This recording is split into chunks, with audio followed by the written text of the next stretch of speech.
So, thank you very much. Thank you for the introduction. Thank you very much to Adriana and to the center for the invitation to this event to share a little bit about what we are working on in Mexico. And I had a short presentation also of our background, but Adriana already presented very well where we come from. So Laura already, since 2008, she studies the topic of fire in transdisciplinary research mainly. And my research comes from a background of risk management and environmental governance studies. And since 2020, I'm more focused on fire management studies. And here we have a map where we see more or less our research focus. So I was participating in some nationwide studies, but mostly we're focused on the southeastern part of Mexico, mostly in protected areas, and a few studies also more in the central part of Mexico, around Mexico City, but really most of all in these protected areas in the southeast of Mexico, in the states of Veracruz, Chiapas, the Yucatan Peninsula, and so on. So this will probably be nothing new for most of the people watching us today, the problematic of fire management, the conventional approach, which unfortunately still is prevailing in many parts of the world, as Teddy Medal called it, the war on fire, where the intent is to exclude any kind of fire in the landscape, which is a very problematic approach from different reasons, from practical reasons, ecological, ethical, etc. So it ignores the risk for risk reduction and prevention. It even causes, it's only a short-term fix, but it can cause levels of risk to increase or stay the same. And it neglects totally the crucial role of fire in fire-adapted, fire-dependent ecosystems. It affects biodiversity, it causes dangerous accumulation of forest fuels. And also in the more social perspective and in the ethical perspective, it oppresses fire use that has been practiced traditionally by local communities. It forms parts of their culture, it sustains the livelihoods, and is related to rich cultural knowledge on how to manage fire. And it's also not practical to do this because studies have shown that suppressing fire use by local communities only is counterproductive and foments more dangerous uses of fire. So in response to this problematic, already in the 1950s and 1960s, scientists started to recognize the crucial role of fire in the dynamic of different ecosystems. We have this very simplified picture here from the Nature Conservancy, which applies to some pine forest ecosystems, for instance. Of course, it's different in many ecosystems, but for instance, here we have this low intensity fire, which affects the forest in a much less way. Then on the left-hand side, we have a very dense forest with huge accumulation of fuel. And then we have an intense fire, which really destroys this forest. So of course, it's much more complex in many ecosystems, but just to have an idea of the ecological role of fire that has been studied since the second half of the 20th century. And this led to the also technical use of fire in prescribed burning techniques. And this, at the same time, in the second half of the 20th century, also in risk management studies in general, the emphasis started to be much more on not only short-term solutions, but on risk prevention, risk reduction. And it was in this context that the concept of integrated fire management emerged. For instance, we have early publications like Myers in 2006. We have Rodriguez Trejo, the first work on this in Mexico, 2008, that incorporated prevention, cultural prevention, physical, legal prevention, preparedness for severe fire events, restoration, and strategic use of fire in prescribed burning, for instance. As with many concepts, like with sustainability and so on, often this concept is misunderstood, often is only on paper, and the application is still suppression focused. And many different other terms and concepts have been proposed, which have different foci, different perspectives, sometimes conflicting opinions. Some of them are, for instance, fire management based on a resilience perspective, on social ecological systems. We have the concept of fire smart regions, of shared fire governments, and so on. We have different concepts, but what they all share as common ground is that they're being opposed to this conventional suppression only approach. And some of these conceptualizations also acknowledge the benefits of traditional fire use and of this cultural fire use. But there's a recent field of studies which puts them at the center of research, the cultural and intercultural fire management studies, which Laura will talk about more in detail in the second part of this presentation. So how does this has been playing out in Mexico? Mexico has a long tradition of cultural fire use in all the Mesoamerican civilizations, but as in many post-colonial societies, traditional knowledge is often seen as something backward, something outdated, and for a long time, government policies tried to uh, to oppress these kinds of fire uses. But the situation of Mexico is very special because over 55% of the land is owned by local communities, forest land, agricultural land among the ejido system, which is a result of the Mexican Revolution at the beginning of the 20th century. And so the forest laws for a long time ignored or even aimed at total fire suppression. And publication of Matthews in 2005 called the fire policy in Mexico an example of official ignorance, which was misguided, but implementation was very weak for problems of governance, problems of lack of funding. So when Minich, for instance, studied fire regimes in Baja California and over the border in Northern California, he used this as an example of the United States example where fire was totally suppressed, and the Mexican case where the official policy also was to suppress fire, but it was not applied. So we had like this almost natural fire regimes here. Although since 1998 there has been more efforts in fire management in Mexico, with 1998 was a year with huge fires all over the country, which led to more interest by the government in working on fire management. And also from the United States, there was a lot of influence. The US Forest Service and NGOs like the Nature Conservancies did a lot of work in Mexico. And in some areas, this work was somehow also influenced in some cases by concepts of integrated fire management. And so in some areas, really more responsible management could be applied. In other areas, it was more fire suppression. And nowadays we have some areas in Mexico where we have dangerous accumulation of fuel, as is also the problem in the United States. So it was just copied this model, but in other areas it more integrated management approaches were applied.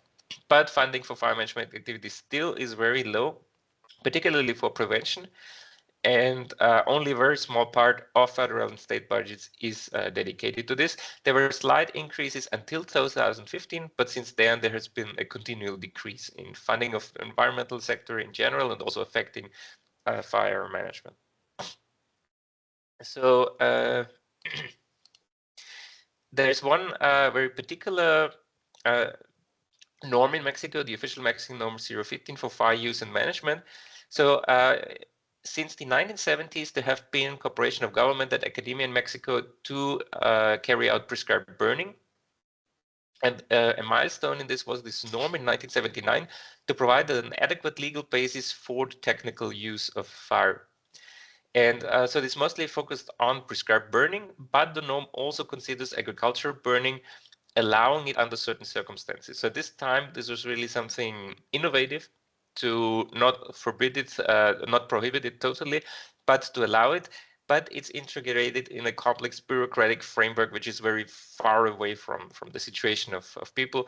And today, only a low percentage of farmers really know this norm. There was a renewal in 2007 with important improvements. A recent renewal in 2023, we even participated in the consultation process, but we didn't see really innovations or enhancements, so it perpetuated the status quo. So the main problem of this norm is that it's totally top-down. There's no real participation at the local level in decision making, in designing this. So it's a one-size-fits-all for all of Mexico, and it misses flexibility. For instance, people need to register when they will burn, and of course this depends very much on the meteorological conditions, which are very changeable, and so this is not accounted for in this norm. So, sorry. So we have the Mexican institutions at fire. We have the Secretary of Agriculture, which, sorry.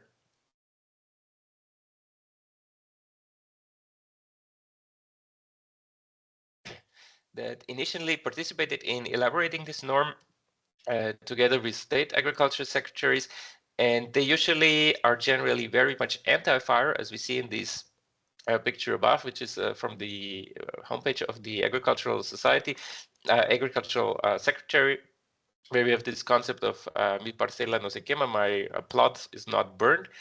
However, they're not very influential because they usually allocate very little personnel and budget to these activities.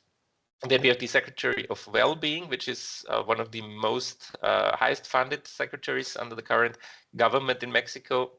They're mostly focused on social policies, but they have this planting life program, which is a kind of a reforestation program in local communities with a lot of support to local farmers. And this is very interesting. In 2019, this program was first implemented, and in this year it caused a very high increase in intentional use of fire for deforestation, for people cleared land to be able to participate in this program with these plots. But then the program adopted a strategy that totally prohibited fire use. So now we have a strict no fire policies with people who participate in this program and who use fire, they lose the subsidy. Then we have the Environmental Secretary, the National Forestry Commission, and the National Commission of Protected Areas. They in general follow a strategy that includes prescribed burning, and the burning at cultural burning is tried to avoid, but they tolerate it under the strict rules of the norm.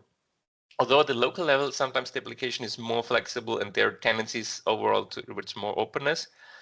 And we have the state governments that are keen to implement fire bans, but lack the means to implement them. And the management approach is usually mainly focused on fire suppression. So at the state government level, mostly people with a change from every administration usually only have 2 years, 3 years working in this area, and are mostly not experts. So we have this official ignorance still that Matthews criticized at the state level very much. And then we have the media and even some NGOs that also continue an anti-fire discourse. And at the local level, the ejidos, these local communities, they have their fire use rules. So these are the rules local people really know and abide by. And in some cases, there are ejidos, even with these external influences, they implement fire bans. So we have, for instance, this picture on the right-hand side above is from a local community where fire use is totally forbidden in Chiapas, for instance. So here, one example, I won't go too much in detail on this, but this is from one study we made in the Selva Lacote Biosphere Reserve, and we can see the different aspects of fire management and how different actors are involved. And all these actors have their different approaches, and this also has led in some cases to conflict, to missing cooperation because of conflicts about how fire management should be implemented, if fire use should be banned totally, and so on. So in general, we have now in Mexico this area of different approaches, which goes from totally criminalizing fire use, punitive actions, which is mainly something at the state government level, loss of subsidies. Then we have this agriculture sector, which more tries to persuade people not to use fire, to modernize in the sense to which often means just substitution with agrochemicals. And we have the norm, which allows fire use, but only in the top-down and very restricted manner. And we have integrated fire management plans in some protected areas and the more flexible application of the norm at the local level in many areas, from fire management officials, which already have a long experience in this field and have started to adapt their management approaches. And what is emerging in the recent years, so we have these punitive actions is starting to lose ground, and these more integrated approaches are indeed starting to be more prevalent. And we even have some first implementations of intercultural fire management. So Ponce was very much involved in this in recent years. So she will talk to us now about some of the applications of intercultural fire management in Mexico.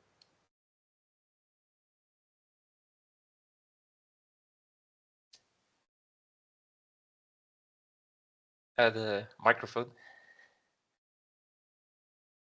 Thanks. Good morning. I would like to begin by expressing my gratitude for the opportunity to address a topic of significant importance. These spaces like this are precious not only to launch results based on researchers, but also to foster connection between different regions, cultures, and knowledge.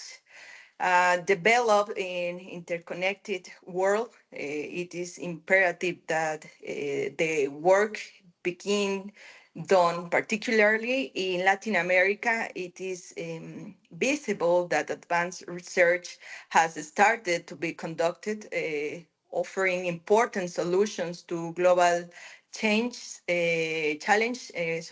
with our context. um, okay, in this first slide, I want to explain about us. Christoph previously outlined by say the concept about integrated fire management has its roots in the USA. In this part of the presentation, I will explain the approach of intercultural fire management, which originated in Latin America. The objective of intercultural fire management is to facilitate the emergence of new pathways that communicate an exchange of diverse forms of knowledge about fire inside a given territory. As Catherine Walsh said, the concept of interculturality can be understood as a political epistemic project that seeks to recover the plurality or marginalized knowledge with a view to rebuilding a counter hegemonic system of knowledge that question and confront the legacy of colonialism. It is imperative that we embrace interculturality in order to foster, respect, and appreciate it. Traditional various practices that are increasingly being prohibited.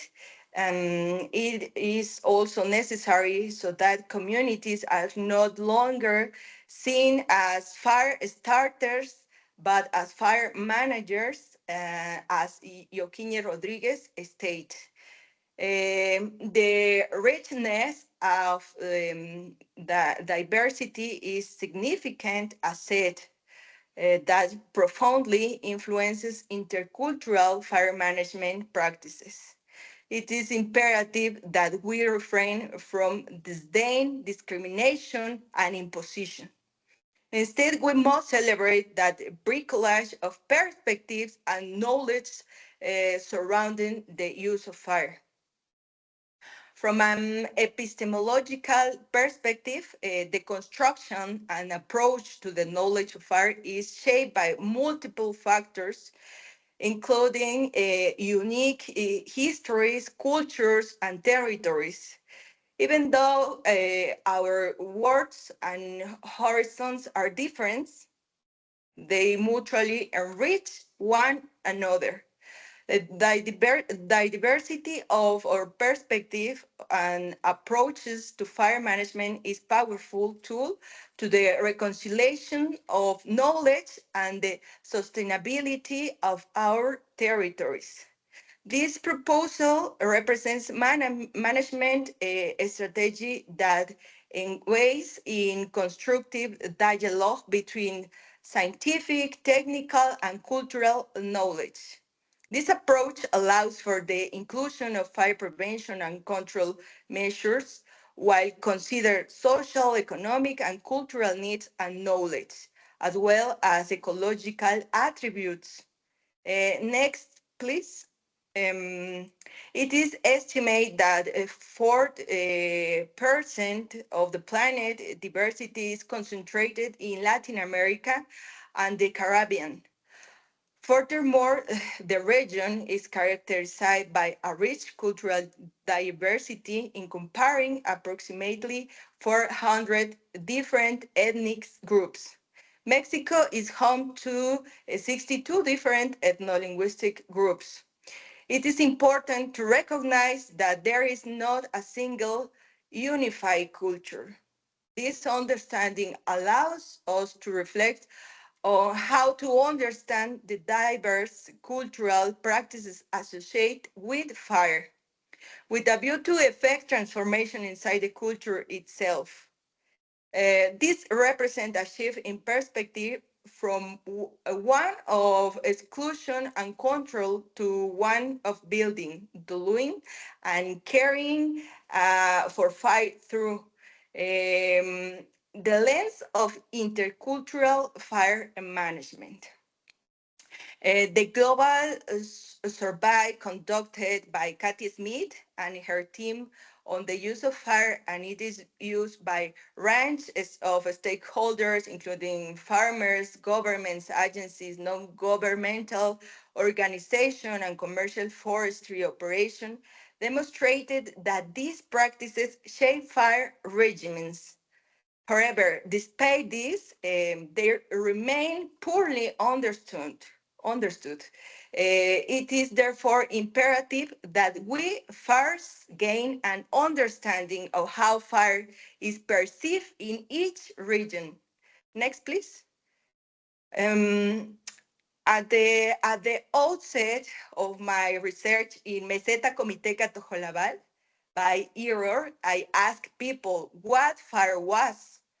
However, when I rephrased my question, I asked who the fire was, and the answers received shifted significantly. The question was not as strange to the people, as the meaning and attributes to fire was different according to gender, age, and generational differences. The way in which they perceive interactive and connected with fire in shape by their underlying motivation, which may include the pursuit of benefit of the establishment of communication. Thus, fire stops being just fire and becomes another inhabitant of the home and work companion. Next, please. The territory is the space that allows and fosters cultural life, where history acquires significant dimensions, and territoriality is the symbiotic way in which people inhabit these places. Cultural fire management is rooted in historical experiences and territoriality of communities. This management is based on evidence, knowledge, and experience with practices of natural, sustainable treatment in diverse aspects, including religion, domestic, agriculture, livestock, and forest protection. People who establish a respectful relationship with their territories do so by constantly renewing their intimacy, codependence, and communication with the different beings and elements living there. Sources of knowledge support fire practices that are beneficial for the people and ecosystem. When this pyrocultural use of fire has been established, prohibiting is negative for the lifestyle of entire cultural communities. Next, cultural fire management represent a promising approach for this region, by reducing the risk of an impact from wildfire. The following practices are common in the study region and could be complemented and cross-culturally enriched into an integrated regional strategy. These practices integrate social, ecological, cultural, and political aspects into the ways in which people territorialize the space in which they live. In doing so, people adapt new technologies. technical knowledge and theoretical assumption from a range of knowledge systems. This approach includes cultural fire management practices as a core element of community life. Next, please. We have demonstrated in different studies how cultural practices are key in the processes and state of the forest. These practices have been ecological corroborated. In this region, the wide knowledge and practices of local communities provide legitimacy for fire use and should be integrated into fire management plans, as well as linking forests biodiversity protection and sustainable livelihoods of the population to fire ecology by prevention and firefighting objectives. Thus, traditional cultural practices of rural and indigenous communities, such as firewood extraction, opening and rehabilitation of fire breaks, and local organization for controlled burning of agricultural land, can reduce the frequency and impact of wildfire as a direct consequence of decreased fuel loads, preventing the spread of fire. Next. We also set up a few meetings and workshops.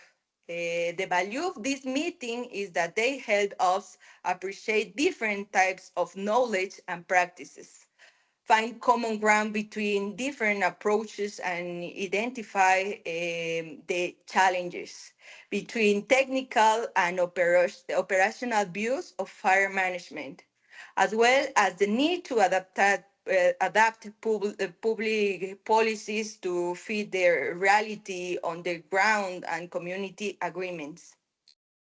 It is really important to integrate these different approaches because it helps us develop more inclusive and effective fire management strategy. These strategies can protect the environment and the biocultural heritage of the communities at the same time. Next. While a recent fire management strategy have called for greater social participation, it is important to note that they don't consider the heterogeneity of biocultural territories. These territories encompass a range of diverse ways of life within each community in relation of fire. Their people maintain cultural practices associated with the use and management of fire in different ecosystems. The following example illustrates such territories. One of the first projects in Latin America funded by the Mexican government showed the importance of this vision. Next. It is essential to recognize that management of fire in an intercultural context is a process of mutual respect between different visions and practices. It is not uncommon for external actors to impose technical approaches that fail to take into account the realities and knowledge of indigenous people, resulting in direct and adverse impacts on their territories and ways of life. Nevertheless, indigenous people have a right to maintain and disseminate their cultural knowledge, including fire management techniques that have been developed over generation and adapted to their ecosystem. The cultural value of the fire usage, it not only represents a heritage, but it also optimizes benefits for ecosystem and communities. This cultural knowledge system enhance the resilience of territories against environmental change and natural disaster.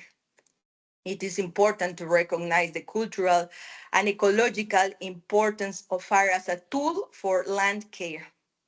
It is vital to create opportunities for intercultural dialogue where local knowledge is respected and considered in decision making process.